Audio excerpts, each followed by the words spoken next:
ಶ್ರೀಮಂತನಾಗುವುದು ಹೇಗೆ ಎಂದು 4 ಮಂದಿ ಸ್ನೇಹಿತರು ಮಾತನಾಡ್ತಿದ್ದರು. ಒಬ್ಬೊಬ್ಬರು ಒಂದೊಂದು ಯೋಚನೆಯನ್ನು ಹೇಳಿದರು.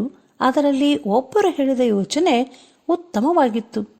ನಾವು ನಮ್ಮ ಅಗತ್ಯತೆಗಳನ್ನು ಆದಷ್ಟು ಕಡಿಮೆ ಮಾಡಿಕೊಂಡಾಗ ನಾವು ಸುಲಭವಾಗಿ ಶ್ರೀಮಂತರಾಗಬಹುದು. ಇದು ನಿಜವಾಗಲೂ ಬಹಳ ಉತ್ತಮವಾದ ಸತ್ಯವಾಗಿರುತ್ತದೆ. ಅಗತ್ಯತೆಗಳು ಹೆಚ್ಚಾದಂತೆ ನಾವು ಬಡವರು, ಅದು ಕಡಿಮೆ ಆದ ಹಾಗೆ ನಾವು ಶ್ರೀಮಂತರು. ಭಂಡಾರ ಎನ್ನುವುದು ಮೊದಲು ಖಾಲಿಯಾಗಿರುತ್ತದೆ, ಆದರೆ ಅದನ್ನು ತುಂಬಿಸಿದಾಗ ಅದು ಶ್ರೇಷ್ಠ ವಸ್ತುಗಳಿಂದ ತುಂಬಿರುತ್ತದೆ. ಇದರ ಅರ್ಥವೇನೆಂದರೆ ಏನು ಇಲ್ಲದ ಭಂಡಾರ ಎಲ್ಲವುಗಳಿಂದ ತುಂಬಲ್ಪಡುತ್ತದೆ. ನಾನು ಒಂದು ಹಳ್ಳಿಯಲ್ಲಿ ನೋಡಿದ ಒಂದು ಅದ್ಭುತವಾದ ವಿಷಯವನ್ನು ಹೇಳ್ತೇನೆ. ಬಡ ಹೆಂಗಸರು ಉಡಲು 2ನೇ ಸೀರೆ ಇಲ್ಲದೆ ಸ್ನಾನ ಮಾಡಲು ಕೆರೆಗೆ ಹೋಗುತ್ತಾರೆ. ಅರ್ಧ ಮೈಯಲ್ಲೇ ಸುತ್ತಿಕೊಂಡು ಉಳಿದಂತ ಅರ್ಧ ಸೀರೆಯನ್ನು ಒಗೆಯುತ್ತಾರೆ. ನಂತರ ಆ ಅರ್ಧ ಸೀರೆಯನ್ನು ಮರದಲ್ಲಿ ಕಟ್ಟಿ ಅದನ್ನು ಒಣಗಿಸ್ತಾರೆ.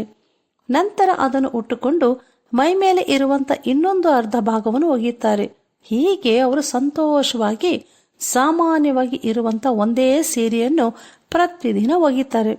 ಅವರಿಗೆ ಉಡಲು ಇನ್ನೊಂದು ಸೀರೆ ಇಲ್ಲದೆ ಇದ್ದರೂ ಸಹ ಅವರು ಸಂತೋಷವಾಗಿರ್ತಾರೆ. 100 ಬಟ್ಟೆಯನ್ನು ಹೊಂದಿದಂತ ನಮ್ಮ ಸ್ತ್ರೀಯರಿಗಿಂತ ಅವರ ಮುಖದಲ್ಲಿ ನಗು, ಸಂತೋಷ ಹೆಚ್ಚಾಗಿರ್ತದೆ. ಹೆಚ್ಚಾದ ಲಗೇಜನ್ನು ತೆಗೆದುಕೊಂಡು ಪ್ರಯಾಣ ಮಾಡೋರು ನೋಡ್ರಿ, ಅದೆಲ್ಲಿ ಇದೆಲ್ಲಿ ಎಂದು ಹೇಳುತ್ತಾ ಗೊಂದಲದಲ್ಲಿರುತ್ತಾರೆ.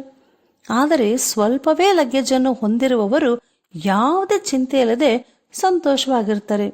ಇದು ನಿಜ ಜೀವನದಲ್ಲಿಯೂ ಹೀಗೇ ಇರುತ್ತದೆ. ನಾನು ಹೇಳುವುದು ಸರಿ ತಾನೇ?